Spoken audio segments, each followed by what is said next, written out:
We are confident in the capacity, in the ability, in the competence, and in the management of the affairs of this country by Professor Abraham Kithure Kindiki. So you've said we've seen a lot of maybe politics in the previous the 2 years that we have seen the Kenya Kwanza administration rule the country. Are you saying that right now you are not going to see politicking? Are you saying that Deputy President Kithure Kindiki, who is going to be taking over as the Deputy President, Kithure Kindiki, is not going to engage in politics? We are not going to see that? If you look at his history, and having served as the Minister for Interior for 2 years, he's demonstrated that he understands, once given an assignment, of what he needs to do. Look at what he's done in the banditry areas. Look at what he's done to improve securities in those areas. Compare that with the former Deputy President and see the kind of approach towards, addressing public policy. And you can see a difference of like day and night between the two. This one is not a leader who looks at tomorrow as a way, or rather today as a way of advancing the politics of tomorrow. He looks at today as today, and the job that has to be done today. And so that is why everybody, even within government, you can check and see the mood. Everyone is happy. Kenya is happy. We want to see the better plan, the bottom-up economic transformation agenda being activated, and that dream that the president had being actualized, and Kenyans seeing the fruits of whatever we campaign from a perspective of somebody who participated in the formation of the Kenya Kwanza government. I am particularly looking forward to, from day one, Professor Kindiki now assisting the president in the job and the big task ahead of restoring Kenya's economy. Yeah, right. Thank you very much, Kariuki. That's a youth leader in the UDA party, and of course giving us insights and expectations that he has concerning Kithure Kindiki as he takes over as the third Deputy President of the Republic of Kenya. And of course, today we understand the ceremony is not going to be very long. It's going to be short, as what is going to be happening here is just the swearing in. But of course, what we'll be looking forward to mostly are the speeches that are going to be made here, that are going to be made here by the various leaders, including President William Ruto. We are going to be keen to hear what he's going to talk about. Remember, there has been a great, or rather, there have been silence from President William Ruto concerning the impeachment process, the entire impeachment process of the former Deputy President Rigathi Gachagua, and he has never said anything concerning that. And of course, some of the issues that had been raised concerning the impeachment of Deputy President, former Deputy President Rigathi Gachagua, were that he was subordinating his boss. We are going to be looking forward to what President Ruto will talk about in terms of expectations from his new deputy. And what is to be remembered is that Kithure Kindiki was best placed to take over as the running mate of President William Ruto in the 2022 elections. And as much as he was not picked and Rigathi Gachagua was picked, today he takes over as the Deputy President, the position that he would have taken if he was taken as the running mate in the 2022 general elections. And so we are going to be keen, we are going to be following to see what exactly the President will talk about, his expectations on the leadership of Professor Kithure Kindiki, and also the speech of the Deputy President, Kithure Kindiki. What is he going to be talking about, and what he looks forward to do in the Deputy President's office. Remember, Deputy President is the principal assistant of the President, and you remember when President William Ruto took over as the fifth President of the Republic, he had several executive orders that he signed the roles of different leaders, that include the deputy president, he issued an executive order that gave roles to the deputy president, then the Rigathi Gachagua, and also roles that were to be performed by the prime cabinet secretary. So definitely today, at least through that executive order, we have a feel of what is expected of Kithure Kindiki as he enters into the deputy president's role this Friday. And also, we are going also to begin again to see his performance. Remember, while he was in the Ministry of Interior, a lot has been said, just like the guest that I was having here talked about some of the achievements that the CS, well, in the Ministry of Interior, that's the deputy president when he was the CS of Interior, some of the achievements that he had, including the bandits fights that the ministry geared to ensure that he had dealt with the bandits that were really disturbing in 8 counties. And so definitely some of the achievements that he has had in the Ministry of Interior, he might also have similar in the Deputy President's office. And so definitely as he takes over those roles that were allocated to him by the President, we'll be keen to see how he's going to ensure that he performs those roles. As we speak also, now the acting Interior Cabinet Secretary is the Prime Cabinet Secretary, that is Musalia Mudavadi, and also we are looking forward to know who will take over the office of the Cabinet Secretary in the Interior, who will be nominated and undergo the vetting in the Parliament and takes over, and if he will be able to achieve what the Cabinet Secretary then Kithure Kindiki in the Ministry of Interior achieved. That is just basically what is happening here, and just like I had told you before, it's just entertainment that is going on as various leaders, various guests, various invited guests continue to arrive here and take their positions. And also as we speak, I can see the Cabinet Secretary for Energy, that is Opio Wandai, has just arrived, and other cabinet secretaries also in place. And what is to be noted is that as Kithure Kindiki takes over, he is taking over as deputy president to a broad-based government. And when I mentioned about Opio Wandai, you recall that he was the minority leader in the National Assembly.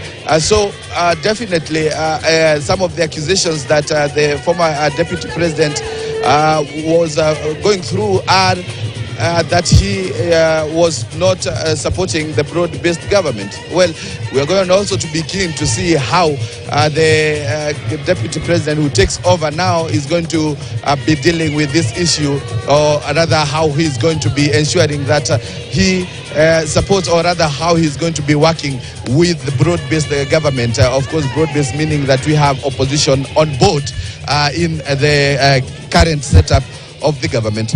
Definitely, we are going to be keen, and I had given you what we expect as Kithure Kindiki comes here at the KICC. So in a few, we are going to be seeing what is going to be what is happening at the Ministry of Interior, where the Deputy President-elect is going to be bidding farewell to the staff and those who work in the ministry, or those who are in the Ministry of Interior. But for now, I want to hand it back to Aseto in studio.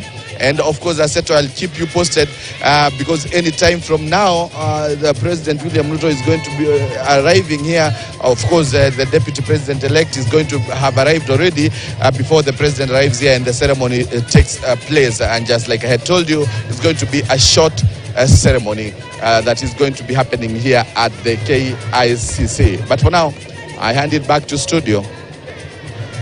Thank you very much, Daniel Kariuki. They are joining us from the KICC, where the swearing in of Professor Kithure Kindiki will be taking place. And he's alluded to a lot of things that are on Kindiki's intrigue. Key among that would be just how he would marshal up support, especially in the mountain, and is Murima again together. Those are some of the issues that we'll be talking about here. But Sandra, now with all that has been said now, Professor Kithure Kindiki was the Interior CS. Even Wakili alluded to that. He has been the Interior CS in charge of security in this country. And one of the biggest issues that Kenyans have had is how he handled the protests in this country. I remember at some point he said, if a Kenyan was felled by a bullet, does not really mean that it is the police who shot them.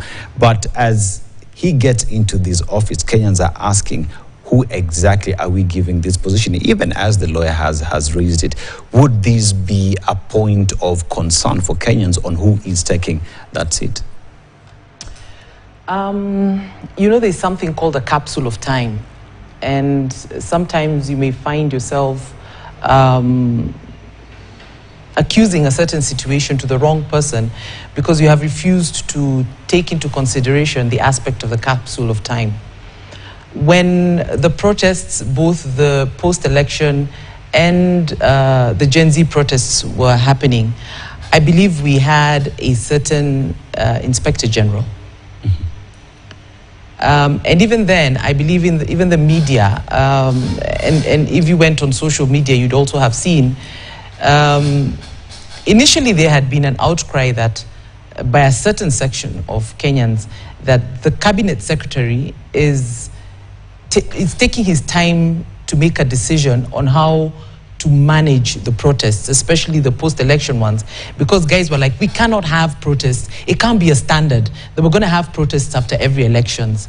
And people were getting very exasperated with CS Kindiki at the time because it was felt that he was so bookly. He wanted to follow the law, you know, because he's a professor of law. So there's on one hand, Kenyans were getting very exasperated with him, and then on the other hand, you know, action took place. But we all, I believe, were of the impression that the action that was taken was not commensurate with what Professor Kindiki had wanted done. And that is why we saw, in the end, the Inspector General, Kome, had to be relieved of his duties, as much as we're told he resigned or something. It's because we even heard his utterances at the time. You know, he was very, very intolerant. He made statements that were outrightly in collision with the Constitution. So I think when it comes to the Kenyans who were felled by the gun, this government, including CS Kindiki, because as a CS, the IG being removed from office, he has a role and a say in it. So the fact that he did allow and agree to the IG to be removed from office, I believe he played his part the most that he could. A lot of the deaths that we continue to hear about even today are a continued domino effect from the decisions at that time. The current IG, I believe, is cleaning up stuff that were done under the leadership of the former IG Kome. So I think we'd be a bit too harsh to say that CS Kindiki or former CS Kindiki would not be the best person to take the role of the deputy president because of the acts, omissions and commissions of someone who has already been punished for it. But Sandra, won't it be the case that the buck stops with him as the person who leads the ministry? The buck stops with the person who leads the ministry when now we're talking about a continued pattern. I don't think, having been in office for a year, that we immediately ignore. In fact, Susan Kihika, governor of Nakuru, made a very interesting Facebook post that has gone viral. But I like what she said, that Kenyans, we've mutated to become a people who just look at the negative of an office holder, the negative of what is happening in Kenya. We refuse to see anything else, okay?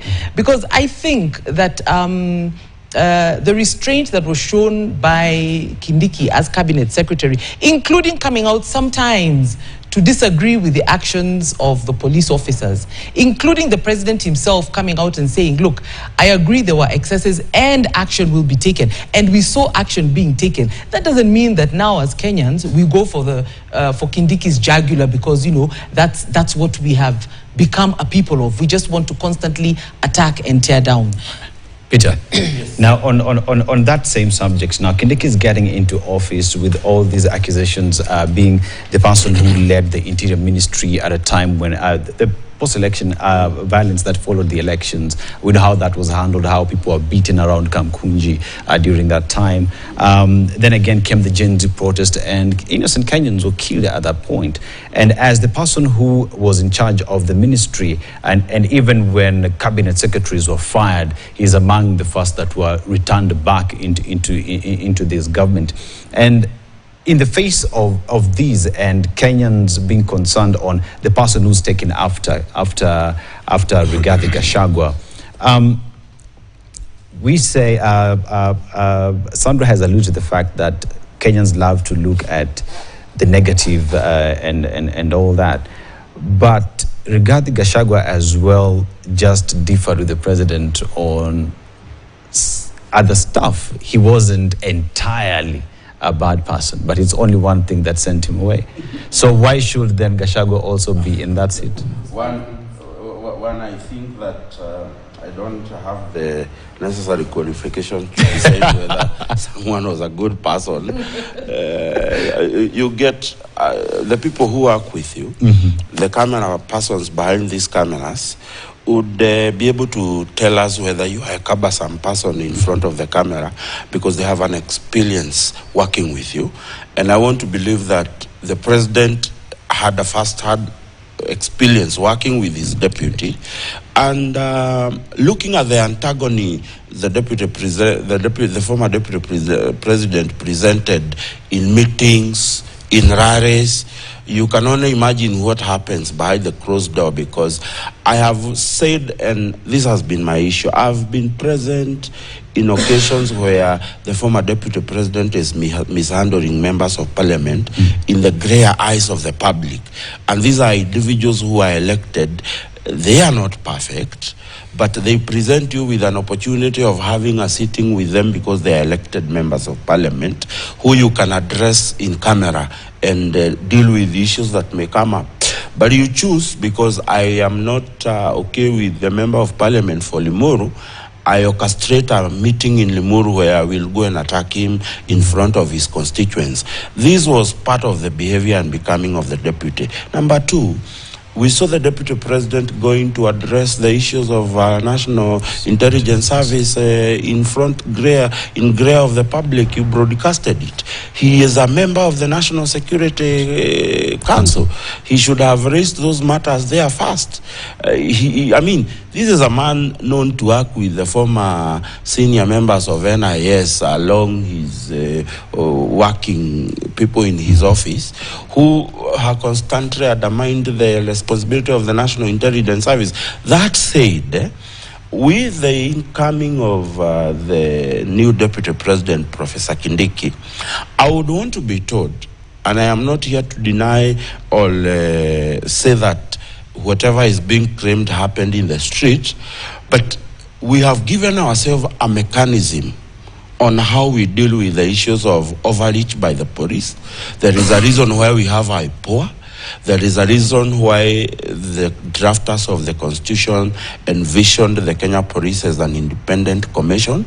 This is the government that gave the Kenya Police the financial autonomous to be able to be the one accounting for the money they get from the exchequer and from the budgeting. And therefore, as much as the policy-wise, the Honorable Professor Kindiki is in charge of the interior policies, there is the mechanism of implementation. If today it is said that the police did an overreach in terms of managing riots, in accordance with our constitutions and our legal statutes, where is that complaint supposed to go? We remember we filed an IPOA that already formed by the previous government. We are currently in the process. I think most of the constitutional commissions are getting filled in a few once these interviews are done. those complaints are supposed to go to IPOA. You know, before you get to the stature of Professor Kindiki and what he needs to do as a minister, we must look at, we have developed a policy whose implementer is to keep checks and balances of the Kenya police is IPOA.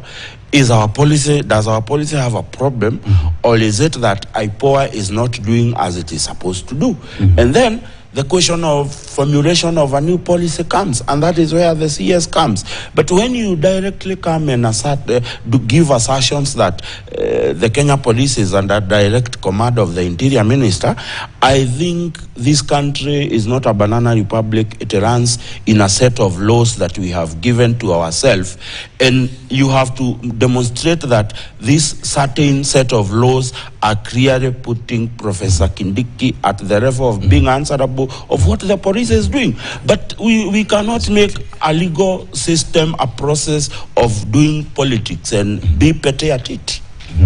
Kithure, now, here are all the issues that have been raised against Kithure Kindiki, especially from the office that he held, that is the Interior. And concerns are there even from the civil society. Who is it that we are entrusting with the second biggest position in this country? This is bearing in mind the violence and how have been handled in this country by the police, and him being the Interior CS. From where is it is that you sit? Is he fit to sit there? And if he now that is getting to be sworn in his entry, how is he going to convince Kenyans, especially those who are opposed to him taking over this position, that he will change the tides? You know, yesterday the courts were saying that the Constitution is a living document. And being a living document, I think it also has humor inside it. Because like today it has given 53 million Kenyans, the bulk of who are jobless, a holiday to go and watch one of them getting a job. So it is living and it has everything, including humor within itself. I like the way they try to absolve the minister from everything that happens. But I always ask myself, if there was a sniper on the rooftop of Parliament, and that sniper shot and killed a cabinet secretary, do you think they would send that matter to IPOA? Do you think they would even have suggestions like go and complain to IPOA? I am telling you, there is a new set of laws for Kenyans and another one for politicians and people in power. What happened was wrong. It was wrong. It was wrong. It was wrong. Professor Kithure Kindiki may say that that's a police issue, but the investigation offices fall under him. The prosecutorial arms of this government fall under him. What has he as a professor of law? No. Let him just finish. I'll come to you. Aseto. I did not interfere in him. Let him just finish. Let him just finish. I'll come to you. Yeah. I did not interfere. All right. I'll come to you. Does not say. And while at it as well, just while you argue that prosecutorial functions fall under him, where does the DPP belong? This is the thing. Even as we prosecute, let's have this conversation very, very, very candidly. I started by saying the investigations fall under him. And that's why abductions are happening left, right, and center. And the Subarus are all under him. There is no way those Subarus are not under that Ministry of Interior. You would have to tell us whether they are any other. No. Wait. Peter. They cannot be under any other ministry. They cannot be under any other ministry. Are they under Home Affairs? Are they under the Ministry of Culture or the Ministry of Education? They fall squarely under the Ministry of Internal Affairs. And what we have not seen is a concerted effort to see any of these people brought to book. Today, if you have a criminal case, let me tell you, because he doesn't want us to address that issue. The person who comes, it is usually the state versus Aseto, the state versus Fanyamambo. The person who comes in court and prosecutes you on behalf of the Republic of Kenya, in most cases is an inspector of police. So under whom do they fall?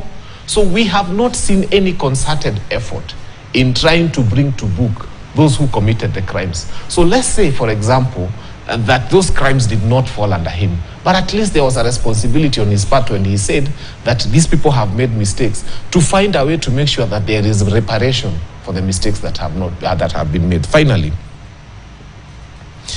I have always asked myself, if we say that Professor Kithure Kindiki is the right person for the job, in the eyes of who is he the right person for the job? There was a very concerted effort to make public participation in the appointment of the impeachment of the deputy president. In fact, they were done so hurriedly. You saw the figures that we saw in court. Some places, 162% of the people who voted, But there was no effort to have public participation on his appointment. So as you say he's the right person in the eyes of who? Because that's the question we must ask ourselves. Yes, he's the right person in the eyes of Kenya Kwanza.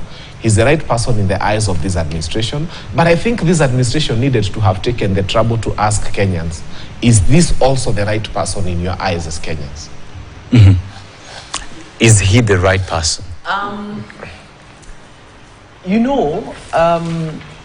First of all, I didn't think that we were coming here to defend government or to pit against opposition. I believe we were coming here to discuss the whole impeachment process, where we started, trying to guide Kenyans, why we are here, what the benefits, because there are benefits to this process. And one of the benefits I can tell you is that right now, cabinet secretaries, permanent secretaries, even the president himself, wamekaa chonjo. Because it has been proven that the Constitution is alive, the Constitution works.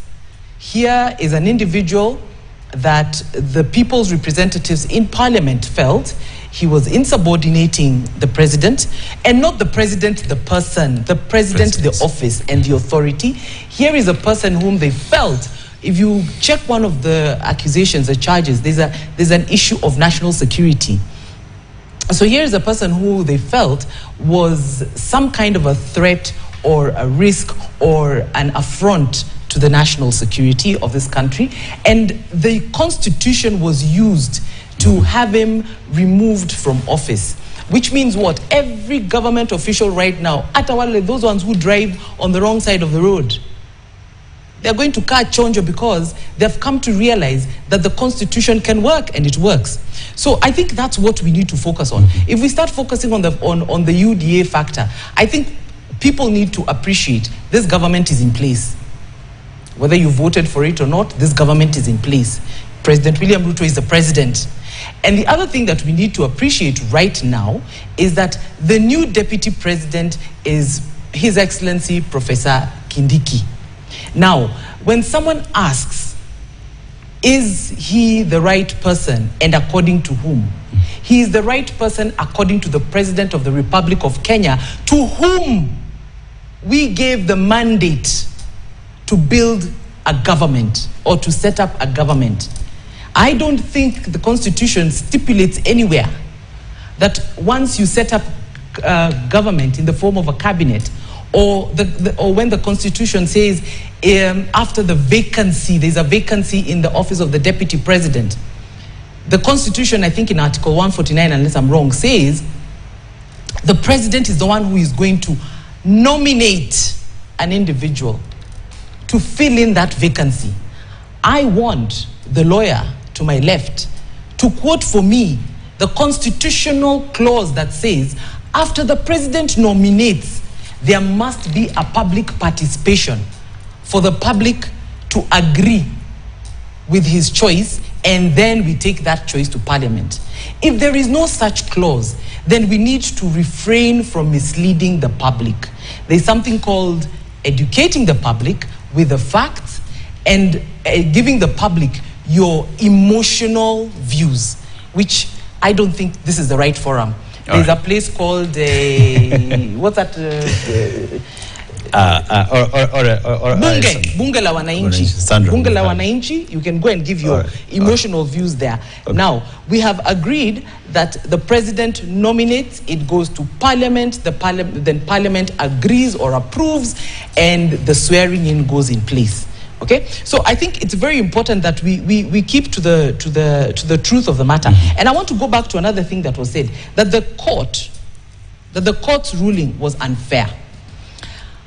I can tell you this government has been attacked by the judiciary enough times. A lot of their policies, a lot of their projects have been,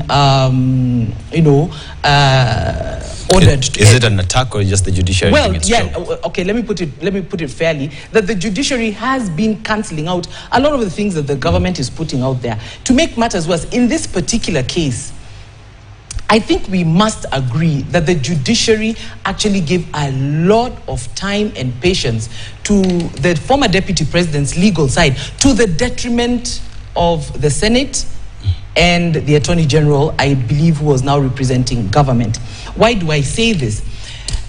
We have been saying that the conservatory order that was issued in Kirinyaga was highly suspicious, highly irregular, and should not have been in place, which the judges alluded to yesterday. But guess what? The bench did not lift those orders. Immediately, they dispensed with all the other frivolous issues that the Rigathi side had raised. They still said, listen, we are going to discuss the order in our next sitting.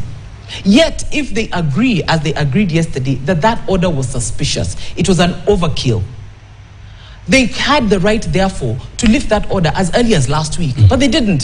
Why? Because I believe the judiciary is struggling really hard to try and ensure that they are fair and they are not controlled by government, and they're doing so to the very detriment of government itself.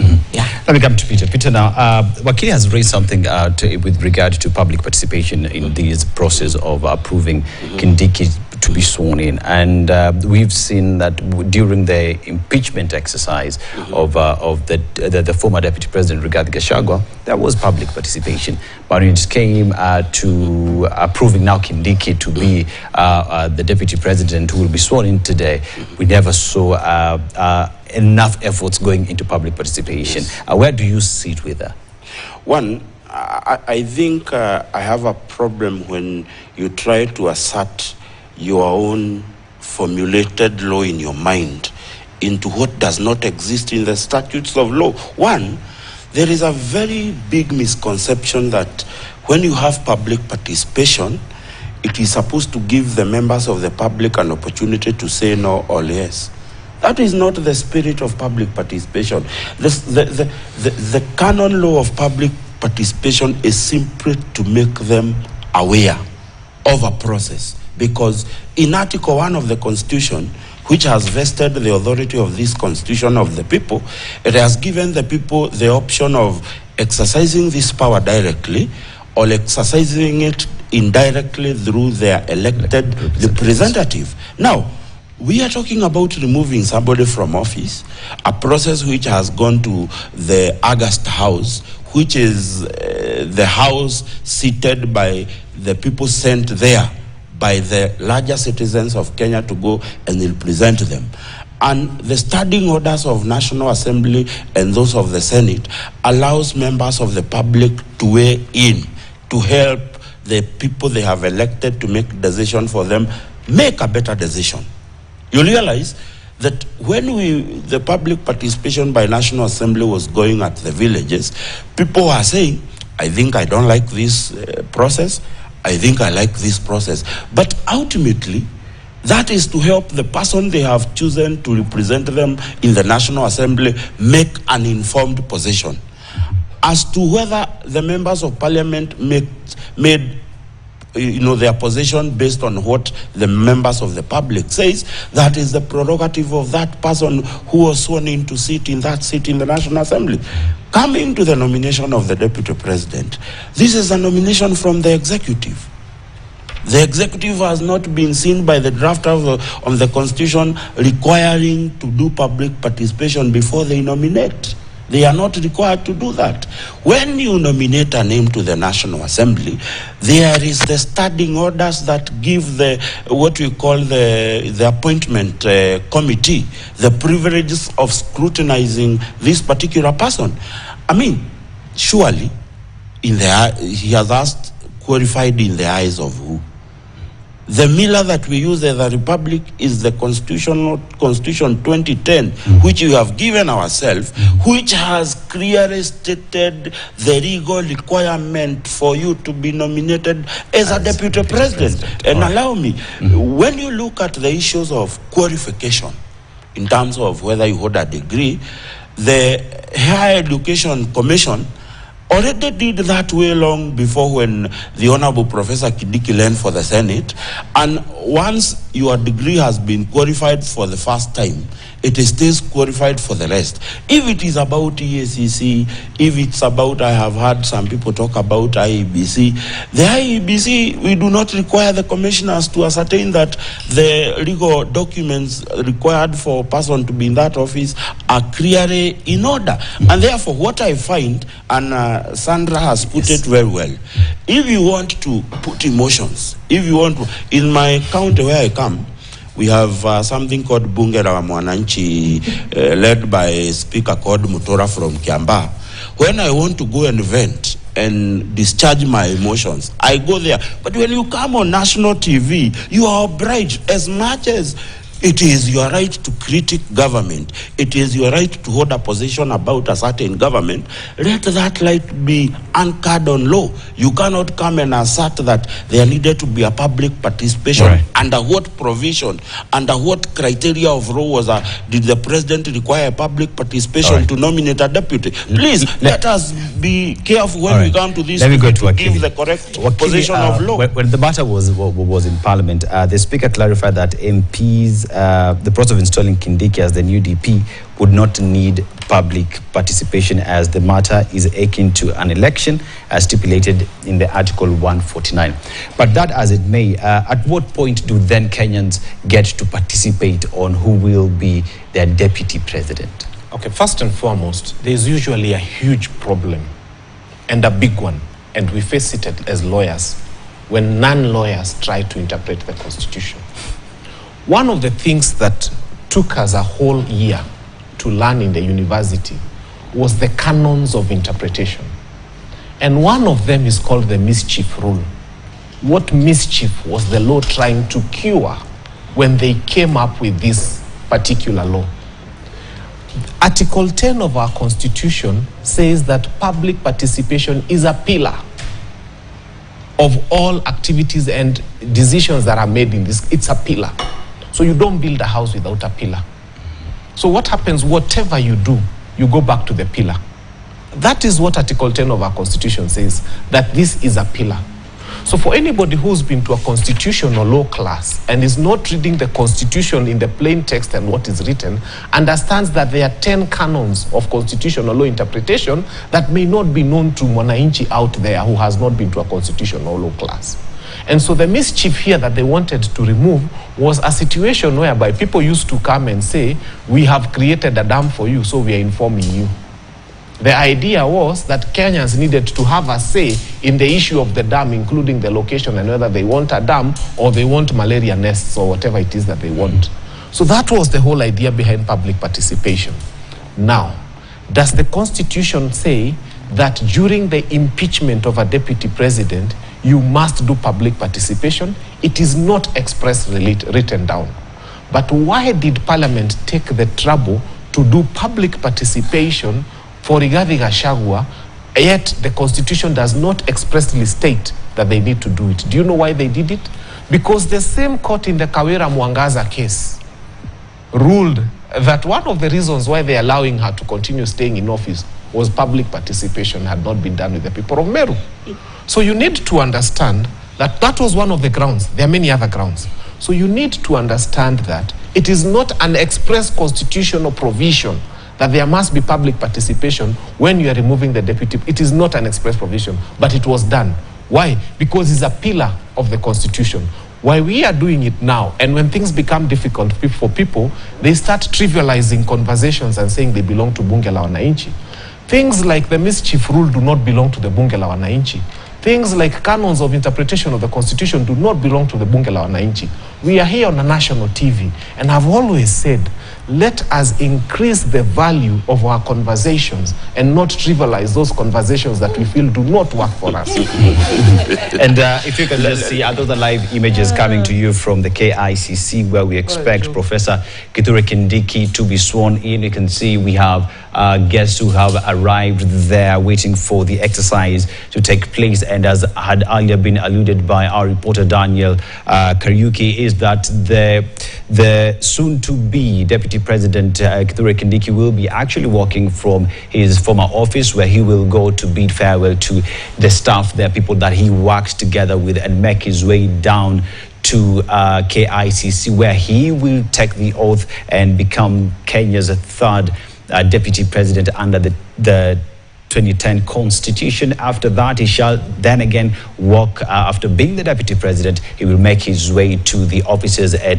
Harambee Annex there, where he will now go to his new abode, where he will be spending his time and doing his role as the Deputy President of the Republic. Remember that yesterday, the courts lifted the orders that had been given that prevented his swearing into office, the exercise that we have been following up for you. And today is the big day. The country is expectant. Remember, today is a public holiday that was gazetted yesterday that would enable this exercise to happen. And with that, just who is Professor Kithure Kindiki? Kithure Kindiki is a professor of law, and his academic career, Kindiki began his career as a law lecturer at Moi University and later at the University of Nairobi, where he became the head of Department of Public Law. Now, his political career started in 2013 when he was elected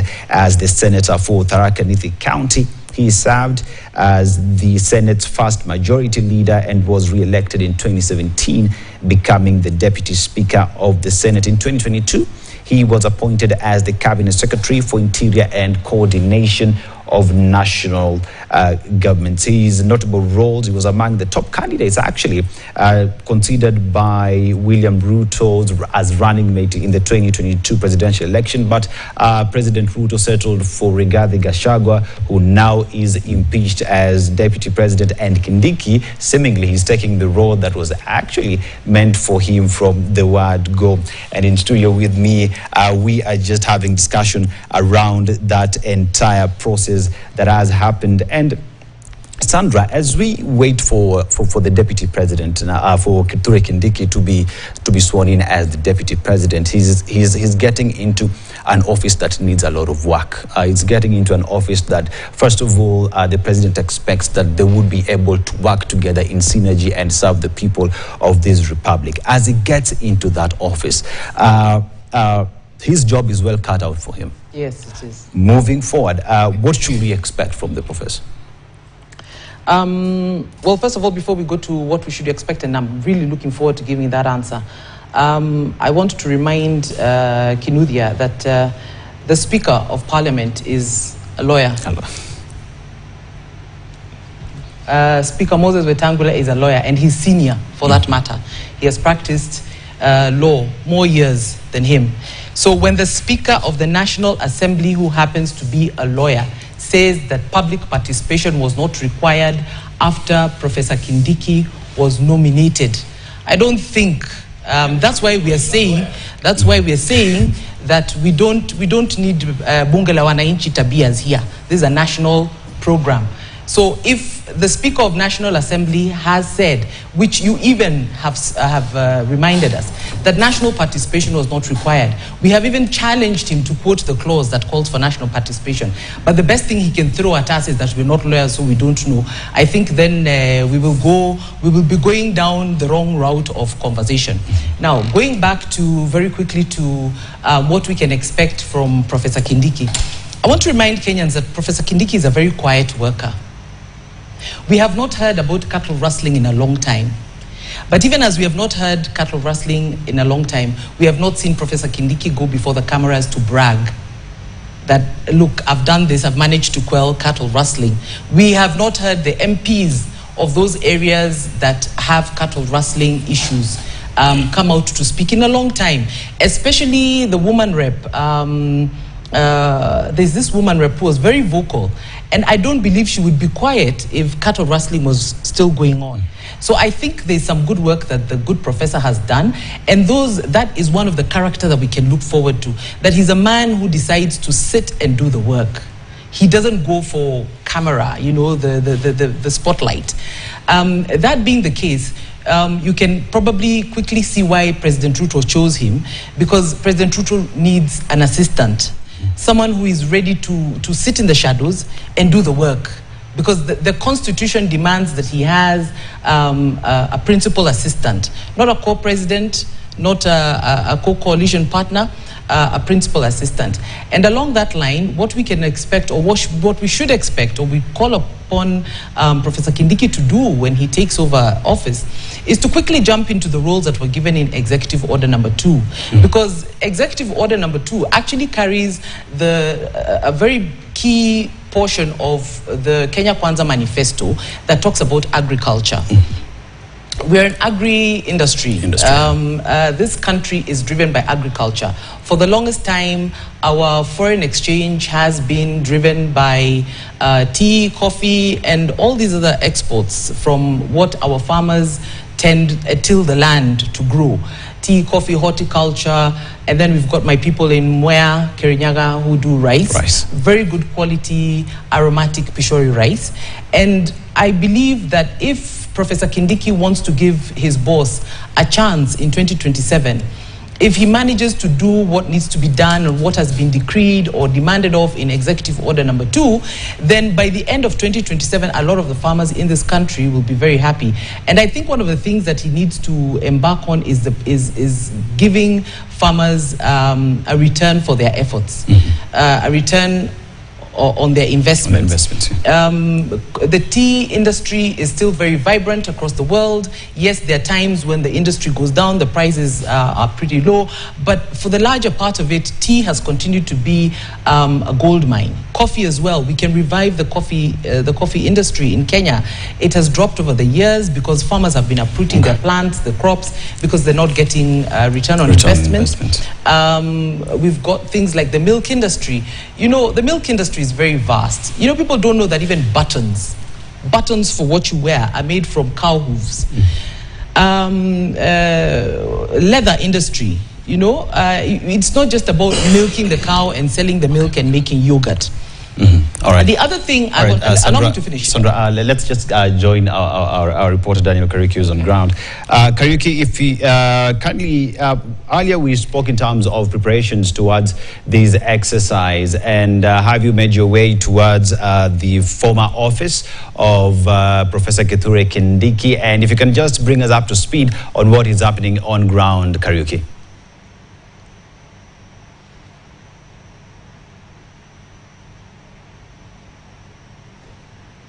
Kariuki, if kindly bring us up to speed on what is happening on ground. Where are you? Have you started your way towards KICC? I was at the Harambee House, where the Ministry of Interior offices are located, but the Deputy President-elect, that is Kithure Kindiki, is yet to get to that area, but we are going to be following to just see what is going to be happening. But just like I had told you, is that later on he is going to be walking from the Harambee House to the KICC, where he's going to be sworn in as the third deputy president. But of course, just like you can see, there are so many Kenyans who have made their way here at the KICC, ready for this ceremony that is going to be starting at around 10 a.m. And from where I sit, I can see so many members of parliament. And some few minutes ago, while I was here on standby, I saw the member of parliament, Kibwezi West, arrive at this area. Remember, Mwengi Mutuse is the legislator, the Kibwezi West legislator, who brought a motion to impeach Deputy President Rigathi Gachagua, the former Deputy President Rigathi Gachagua, from the office, just to remove him from office by way of impeachment. And so definitely he was applauded when he arrived here by the members of parliament who had here waiting for the ceremony to officially start. And he was actually welcomed here by with a lot of or rather applause by members of parliament. And from where I am standing, I can see several of them. I want to just engage them and hear what they have to say concerning this day. I can see the member of parliament for Langata, also member of parliament for Kadara, and also member of parliament Dagoretti South. I want just to have a feel of what they feel about the day, their expectations. I want to start first with the member of parliament. Yes, the chairman. He's also a member of parliament. You're going to be engaging him. Let me start with Mheshimiwa Jalas from Langata. This is a historic day as we see the third deputy president being sworn into office. What's your expectations? Of course, yes. This is a manifestation of what our constitution is all about democracy and all. It's a big day, and this has never happened. This actually part of the constitution has never been evoked in any other day. So it's an historic day. It's happening for the first time, and it's going to be a very, very good day. So, of course, Deputy President elect, who is going to be now the third Deputy President, is going to be taking over, and there is a lot that is expected of him, maybe from where you sit. Also, what do you think are some of the things that you are looking forward to see from the new Deputy President? The Deputy President is a symbol of national unity, just like the President is. We expect him to unite the whole country and work together and very closely with the President. That's all we need, nothing much. Thank you very much, Mheshimiwa Jalas. And also I have Anthony Oluoch here. Asante sana, Mheshimiwa. And it's a historic day, just like I told Mheshimiwa Jalas here. And Kenyans are looking forward to a new era of Kithure Kindiki. You as a member of parliament here in Nairobi County, maybe what are your expectations? First of all, thank you. And just to pick from the issue about the historicness of this, it is historic in many ways. First of all, it's a first impeachment under the 2010 Constitution. It will be studied as a case study of the fact that impeachment is a political process. It will be studied as a case study in law schools on how the courts handle this case in terms of a political process vis-a-vis the legal process. A political process can only be handled by political institution. What remains for the courts is to check a review of the propriety of the processes and the fairness of the trial. And I think in fairness, after having made this possible for the impeachment and the swearing in to take place, the deputy president still has a chance in court. Not so that he can be reinstated, but so that he can vindicate himself in terms of, was he given a fair process? He still has, and that's why the court said yesterday that they are not short of remedies.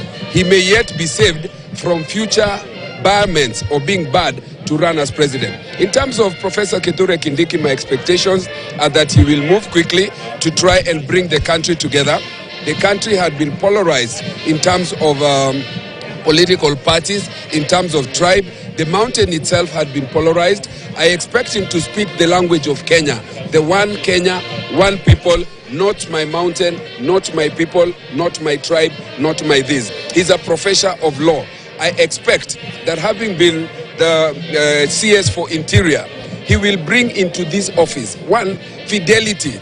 I think a deputy president under the Constitution, other than the fact that it is said he will deputize, must bring absolute loyalty and help the president to unify as opposed to trying to divide the country.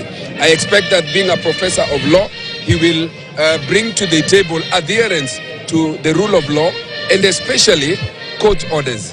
This I hope that he will bring to the table, and we hope that we will be able to find now a united presidency where we can focus more now on development other than division and politics. And of course, we are talking about also a broad-based government. And some of the issues that faced the former deputy president was that he was not in support of the broad-based government. What's your reaction and what's your expectations in matters to do with the broad-based government as Kithure Kindiki comes into office? Do you feel and do you think he will be able to handle this issue that has been thorny in some way? First of all, I think Professor Kithure Kindiki is a very measured man. The little that I have known about him, we have not been on the same political divide ever since Uhuru's first term and even now. We are now in the broad-based. I expect that he will embrace it. But I need to add that this is a morphing, changing political construct. We are still in the opposition. I, for one, would like to say that we will continue to check government, but I expect that his boss made a decision to embrace and open up government so that it will be national in outlook, what they now call broad-based. I myself call it come we stay. Come we stay because in the process we will try to define the tenets and the principle and how it will operate. But along the way, I hope, and knowing that Professor Kithure Kindiki is the measured man that he is, he has not shown up to this particular moment that he has any reservation on the political decision that his boss, His Excellency William Ruto, took, and I think he will help him to try and create synergy, not only with the people who are adopted in government, but also all regions of Kenya in terms of having a broad-based Kenyan people, Kenyan government. Right. Thank you very much, a Member of Parliament for Mathare, Anthony Oluoch, and now I have Member of Parliament for Dagoretti South, Mheshimiwa John Kiarie, and you are a member of the United Democratic Alliance, that's UDA.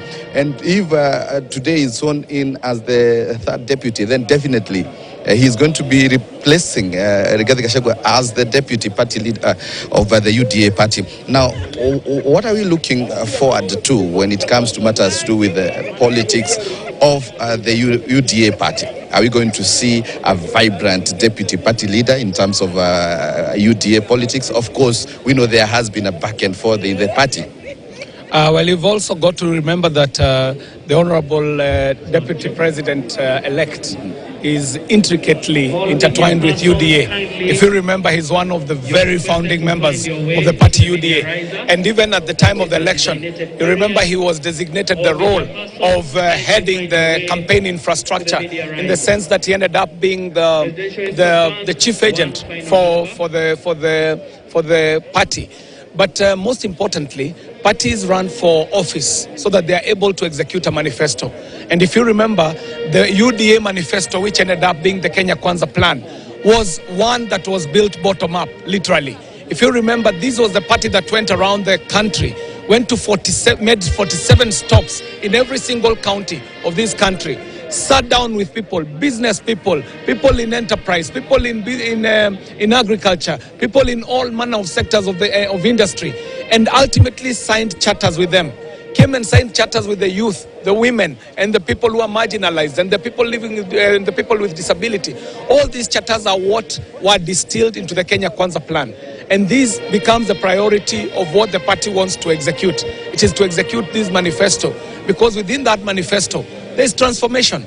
And as you can see, even in a year and a half of just execution of that manifesto, the core issues that were there in 2022, key among them being, one, debt distress, and two, the cost of living, are starting to be alleviated. When you look at the debt distress, Kenya was able to honor all its commitments last year. And up to date, Kenya is up to date in its commitments. Very heavy debt commitments. Secondly, the issue of cost of living. It was an agenda in the campaign. Today, the cost of unga, you can see where it has come from. From the high of 270, now you can get unga at 110 at an ordinary shop, but you can also get it at lower as even 90 shillings. You look at the cost of fuel, it has consistently been going down. If you look at the inflation rate, from a high of 9% to now a low of 3.6%. You are at a time when the economy is reforming. So I would imagine that the biggest agenda that the Honorable Kindiki has to do is to fill a gap where the government agenda had slackened within the presidency. whereby politics took center stage and delivery took a backseat. Right. Before I ask you another question, I can see from far the presidential entourage is making its way into into the Nairobi County from the State House. The deputy entourage first, and then the president. Yes, I can see he has left the State House, and I think the deputy president's entourage will be leaving Harambee House just close here. But my question, my final question, Mheshimiwa KJ, of course in 2022 we understand that Kithure Kindiki had more votes in terms of the running mate's position. Now finally he has taken it up. He is now the new deputy.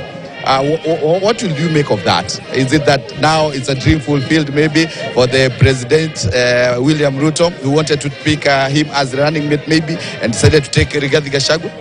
No, I would not say that. I would not say that. You would remember that after the decision was made on who should be the running mate for UDA, everybody rallied around the deputy president position.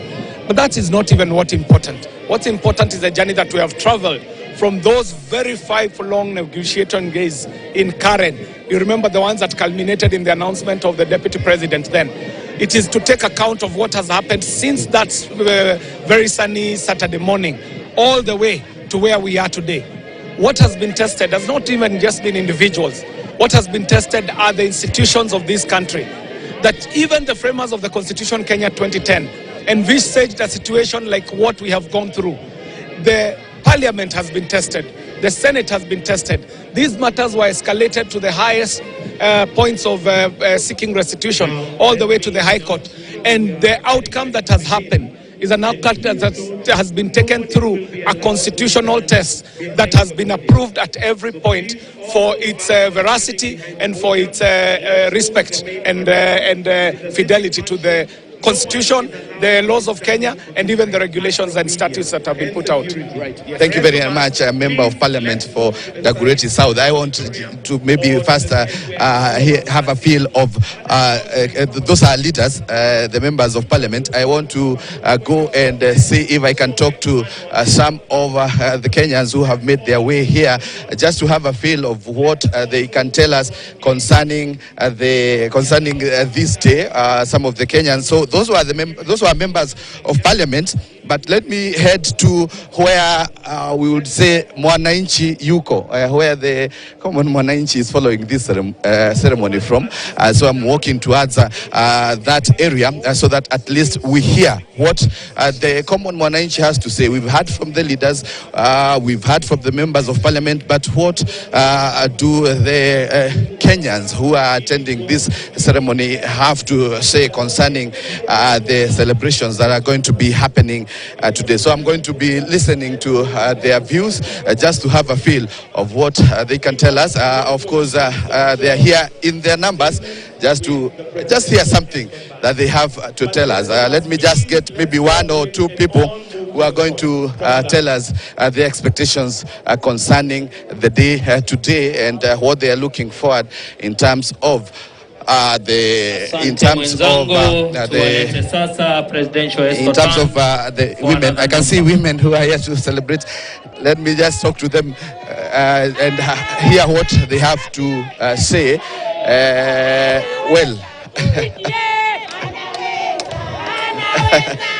I just want to hear what they have to say concerning this. Let me just hear. Just a minute. I want to hear from these Kenyans concerning this today. Tell them first to be silent a bit. Thank you very much for joining us here on KTN News, and maybe you can tell us what's your expectations today concerning today. Leo ni siku kubwa sana. Tumekuja juu ya kukuja kuapisha mdogo wa rais Kindiki, na sisi kama wa Kenya, watu wa Nairobi tumefurahi kulingana vile tumeona rais amefanya vizuri sana. Kenya yetu lazima ikae na amani, na hatutaki mtu akutusi rais, na ndio maana rais alifanya hiyo, akasema Kindiki akuwe mdogo wake. Asante sana. And of course I understand that the Deputy President-elect Kithure Kindiki has already arrived. So meaning that any time from now, President William Ruto is going to be arriving here and is going to be making his way here, and the ceremony is going to officially start. Of course, it's slated to kick off at exactly 10 a.m. But let me just hear one more comment, then I hand it back to Aseto in studio on matters to do with today's celebrations. Labda unaweza ukatuelezea, what are your expectations wakati Kindiki atachukua nafasi hii ya kuwa rais wa naibu rais katika nchi hii? Unatazamia labda afanye nini? Mimi kitu moja naweza omba Kindiki, usiwe kama Gachagua. Unajua Gachagua president alikuwa anatoa speech asubuhi, yeye anatoa saa 7. Mimi kitu naweza kukuambia Kindiki na kuomba uwe mtoto wetu mnyenyekevu na ufuate sheria ya president na upende gavana wetu na upende mabunge wetu. Hiyo ndio nakuhimiza. Upende. Thank you very much. Of course,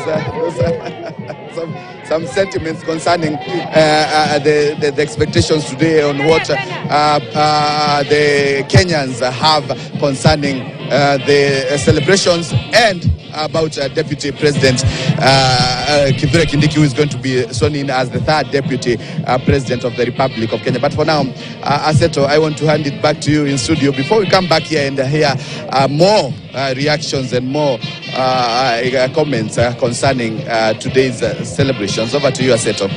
Daniel Kariuki joining us from the grounds there with Kenyans expressing their views on what they expect from the soon-to-be sworn-in Deputy President Kithure Kindiki. But those are live pictures as well that we are watching. That is Professor Kithure Kindiki just taking a stroll with security detail. They are going to his former office where he will meet his staff before then proceeding to the KICC, where he then will be sworn in. Remember that today the man of the hour is Professor Kithure Kindiki. If I could just talk in terms of his life pretty much, and his early life and education, born 17th July 1972 in Meru District. Kindiki attended Lenana School and later Moi University, where he obtained a Bachelor of Laws degree, and he also holds a Master of Laws and PhD in International Law from the University of Pretoria. He is a Professor of Law, and he began his career as a law lecturer at Moi University and later at the University of Nairobi, where he became the head of Department of Public Law. And now his political career, Kindiki's political journey began in 2013 when he was elected as the senator for Tharaka Nithi County. He served as the Senate's first majority leader, and he was re-elected in 2017, becoming the Deputy Speaker of the Senate. It will be remembered that Kindiki as well has actually been impeached as the Speaker, and in 2022 he was appointed as the Cabinet Secretary for Interior and Coordination of National Government, where he has served until this latest development that is seeing him being sworn in as the Deputy President of the Republic of Kenya. And it will also be remembered that at some point after the Gen Z demonstrations that happened in the country, he was actually let go from cabinet by the president, but was later brought back by the president. And notable roles that Kindiki has had, that is among top candidates considered for William Ruto's running mate in 2022 presidential campaign. Although he was not chosen, he was appointed as the Minister of Interior. Today, full circle, Kindiki goes back to being the deputy president, despite the fact that he did not get that opportunity in 2022. If you can see on your screen, that is Kindiki meeting the speakers of both the National Assembly, Moses Wetangula, and of the Senate, Amason Jeffa Kingi, that is at KICC, before he makes his way to the podium, to the venue where he will be sworn in as the deputy president. Now, if we can just talk, Sandra, now with these latest development, as those pictures play, is this the reset button for President Ruto and his government? The reason? A reset button. A reset button. Yes, I believe it is. I believe it is, and I say this with a lot of respect to the former deputy president, but I think Professor Kindiki should have been the guy from the beginning, because I want to go back to where we were saying that as the CS of Interior, Professor Kindiki has worked quietly, silently, achieving. When we go to the issue of cattle rustling in Turkana area and Pokot and all those other regions, I think he has done a good job because the place, the reports of deaths and cattle rustling attacks are not there. They have drastically reduced. I do not believe that the members of parliament, the senate, the governors of those areas would be quiet if there was nothing that has been achieved in those areas. On top of that, Professor Kindiki has also spearheaded police reforms. We have seen him at the head of ensuring that the KK manifesto of salary increase for the police has actually been achieved. So I think Professor Kindiki has turned out to be the person that President Ruto actually needed. The choice of Rigathi was only probably as good as for the elections, because like I said in the very beginning, Kenya is pandemically a political nation. But when after the elections, we expect our leaders to quickly transform into administrative and policy making, institutions in themselves. So I think Professor Kindiki got the memo. He transformed into a worker, into a policy maker, into a strategic deliverer for the Interior Ministry, and we would like to see him redeliver that also at the higher level of Deputy President. So is this the reset button? It sure is. We expect to see a lot. I would call on Professor Kindiki to embark on executing with a lot of zeal the Executive Order number 2. If he does that, he will be fulfilling and he'll be helping the President to fulfill one of the key pillars of the KK manifesto, which is basically agriculture. Yes. And yes, indeed, if you can see, those are live pictures from the KICC where we're expecting for the president to arrive. Professor Kindiki is already at the vicinity there, is at the holding area before he makes his way to the podium where the exercise will be taking place. And I just want to thank Fanyamambo Kinute, who is a lawyer, and Peter Mushendu, political analyst, who have been our guests here from morning but had to leave due to other pressing matters. And we thank them very much. But I've been joined by Dr. Luchetu Lukaka, who is equally an analyst, who will be taking the baton as we move forward. And Dr. now, as today we expect the new man to be sworn in as the deputy president, that is Professor Kithure Kindiki.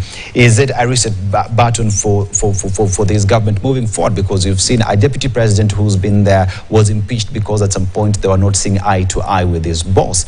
Professor Kithure Kindiki is there. Remember 2022, he was actually set to be the running mate for William Ruto back then. As we move forward, Kithure Kindiki, the reset button for this government, what should we expect? Thank you so much for the invitation and thank you for the opportunity. To me, I don't see it as a reset button completely, because this is a government that Professor Kindiki has been serving in. The policies that have been implementing, he has been part and parcel of it. The challenges we've gone through, he's also been part and parcel of it. What they have done and what this portends is actually a kind of addressing the challenge we had at the cabinet level. But in terms of the delivery, more is expected, because we expect that the government can refocus, because they have been focusing more in terms of their internal conflicts as opposed to delivery. When you look at the Kenya Kwanza government, going back to how it was formed, Professor Kindiki has been at the heart of it. He's been at the heart of almost every other implementation. Yes, he's actually been one of the CSS that have come out like he has delivered based on his demeanor and how he has carried himself out.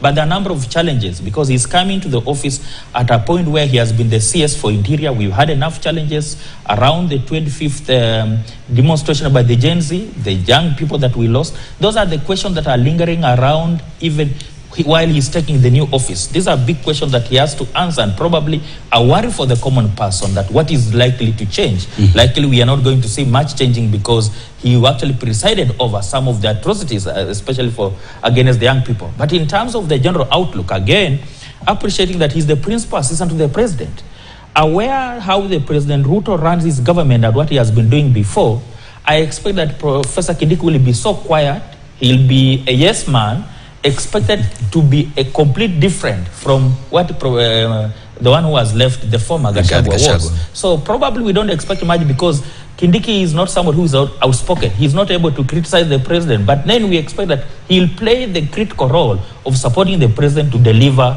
the mandate. But big issue here is there going to be change once he takes office? And that's what we look forward to, that after this we expect his speech to give us the new direction, but so not so much from what the president says because he's the principal assistant. So we expect him being a kind of, I'll describe him as a yes man and very loyal.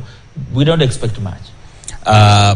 Sandra, those are new views that we've just gathered. That is in terms of we expect the professor to be loyal to the president and the principal assistant. And rightfully so, even the same questions that we've been handling from morning in terms of the Gen Z. And this is seemingly one of the biggest conversations or issues that the professor has to deal with. So in terms of him becoming the principal assistant with all this lingering, how should he move to convince Kenyans that things will be different? You know, there's something that people have been saying, and you know, it makes one wonder. The problem with Kenyans is that we make memes and we make political innuendos and statements, and they become a standard. People use them without even giving a second thought to, you know, are they logical?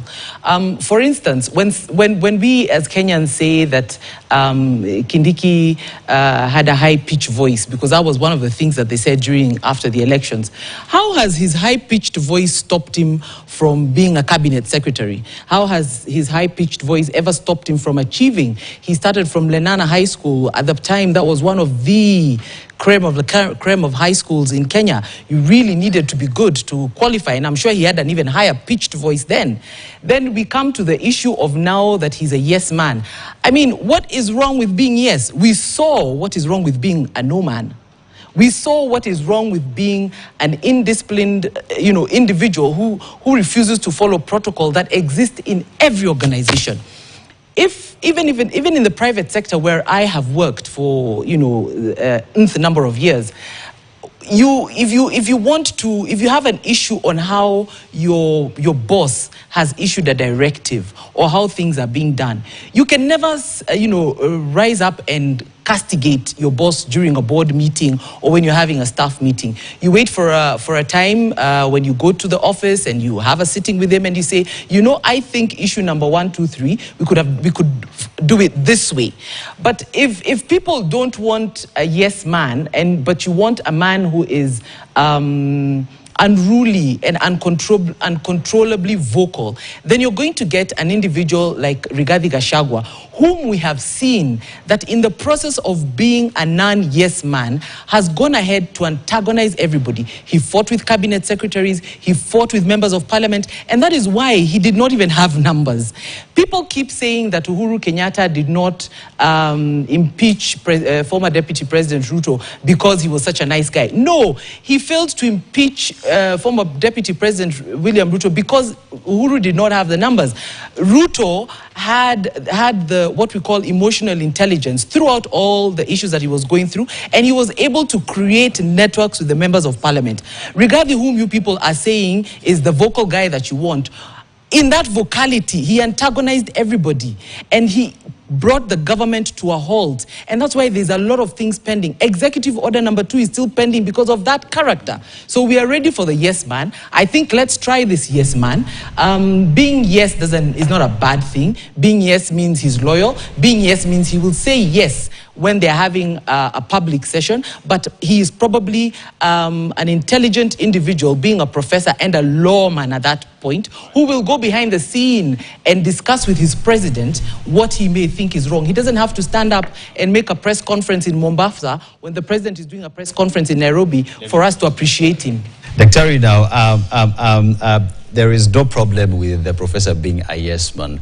But even while at that as the principal assistant to the president, in terms of just handling business in private and jail together moving forward, that was a point of disconnect with the former deputy president. As Kindiki now gets into this office as the professor of law, of law that he is, and even advising his boss, the president, is there room for him to do that? Is the president a listening man? Thank you so much, my brother.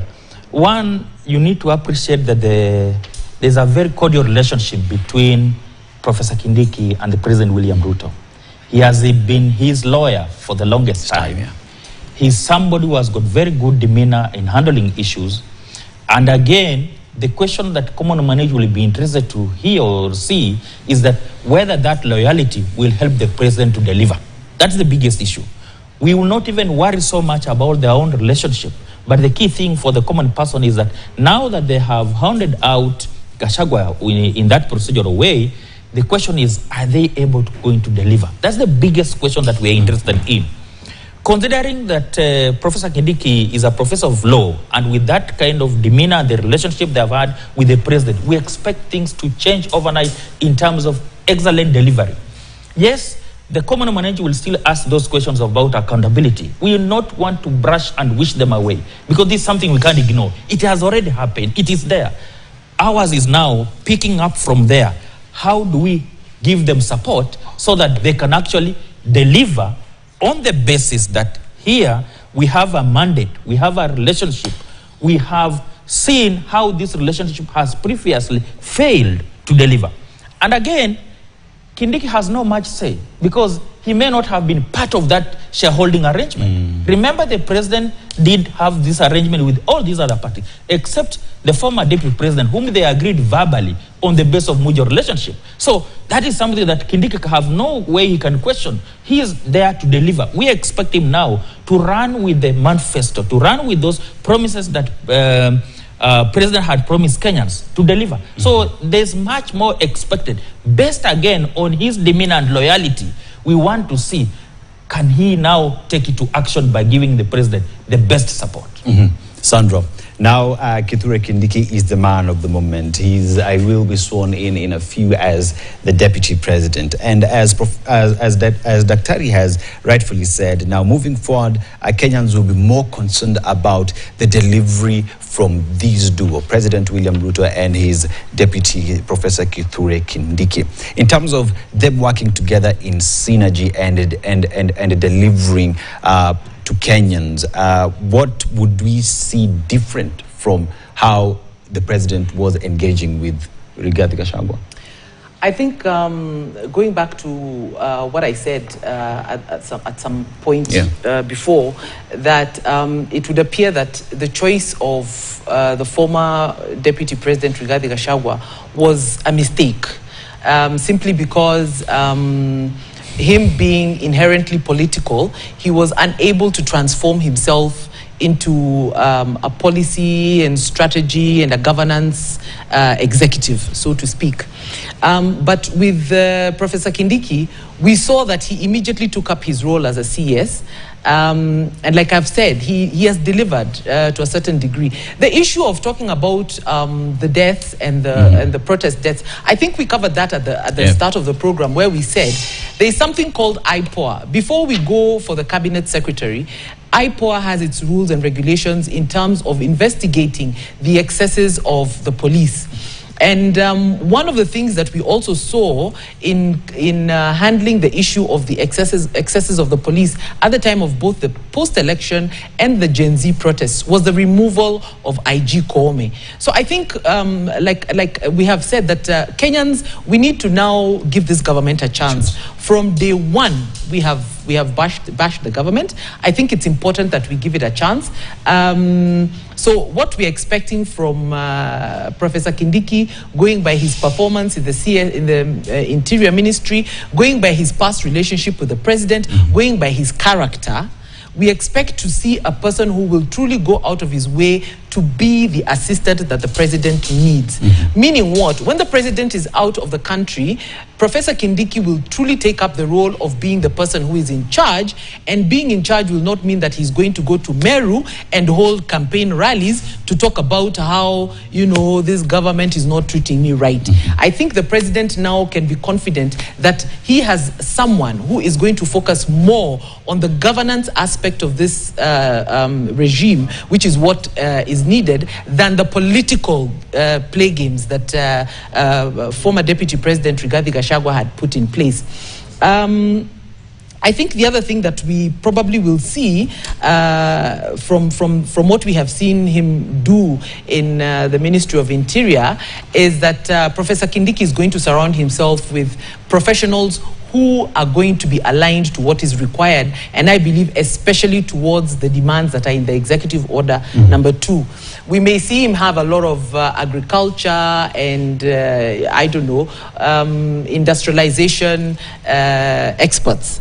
Because like I said, we're an agri-industry, and Executive Order number 2 expects him to grow this country into, you know, an agri-industry. I expect him to start off by, like the way he has broken the cattle rustlers. I do believe that Professor Kindiki, he may seem calm, quiet, but he seems very ruthless if he can break the cattle rustlers. If we can just, those are live images coming from KICC. We can see that is a nominated senator there with Kenyans just waiting for the big day today, the big time, man of the moment, Professor Kithure Kindiki, to be sworn in as the third Deputy President of the Republic. And we are those security officers there are the men who worked with men and women who worked with the professor in the Interior Ministry. Kenyans as well, just waving their flag, celebrating the big day. Remember, today they have been, Kenyans have been given a public holiday to be part of this exercise. We are about to get to that big moment when the swearing-in exercise will be taking place. And on set, I've been joined again with the Dr. Luchetu Lukaka, who is an analyst, and lawyer Kefa Ojijo, who's just made his way in, as well as we continue to canvass this conversation. Now, Daktari, as the professor will be sworn in today, the modus operandi will have to change. We've seen the former deputy president, the politics of shareholding, addressing security matters in the glare of the public. And moving forward, we look at a professor who understands the law, who is expected to do things differently. So in terms of even the Professor Kindiki engaging Kenyans and his message to Kenyans in terms of delivery, we have a Kenya Kwanza manifesto that needs to get to Kenyans. This is how we will do it. How do we see a departure from how the former deputy president was handling his affairs? Thank you so much. We expect that based on his demeanor and character, he is going to be completely different. In fact, if you consider the two characters in terms of Professor Kindiki and the former deputy president, they are completely different. And we expect that Kindiki will handle himself with very high decorum. He's a soft-spoken person, but very firm based on how he carries out his activities. He's actually going to measure his words when it comes to handling the public and basically playing to the gallery in terms of the president's vision and mission. And therefore, having a good relationship, especially in the cabinet with their fellow cabinet members, we expect that now that is actually going to cement the relationship. And remember, a government is well run by bureaucrats who really understand how a government functions, as opposed to the politics like the former deputy president was doing. So here we expect that a government that will be well knit, a government that will actually focus on its delivery, because this government is facing a number of challenges. And based on the challenges that they've had from the day they were sworn in, they have a short time to turn around the whole public confidence that has been eroded, to bring back that confidence in terms of their delivery for purpose of ensuring that actually Kenyans get satisfied. And we now go to Nyeri County, where my colleague and reporter Clement Masombo is. Good morning, Clement. If you can just bring us up to speed on what the residents of Nyeri are saying with regard to the ongoing exercise today. Remember that the impeached deputy president Rigathi Gachagua comes from Nyeri. So what are the residents there saying about the exercise today, Masombo? Well, not a very good morning here in Nyeri County, of course, Aseto, given that Nyeri County is the home of the former Deputy President Rigathi Gachagua. And from the onset of this impeachment process, residents of Nyeri County felt that there was some level of betrayal from President William Ruto, given that they were elected on a ticket to serve with the Rigathi Gachagua as his deputy.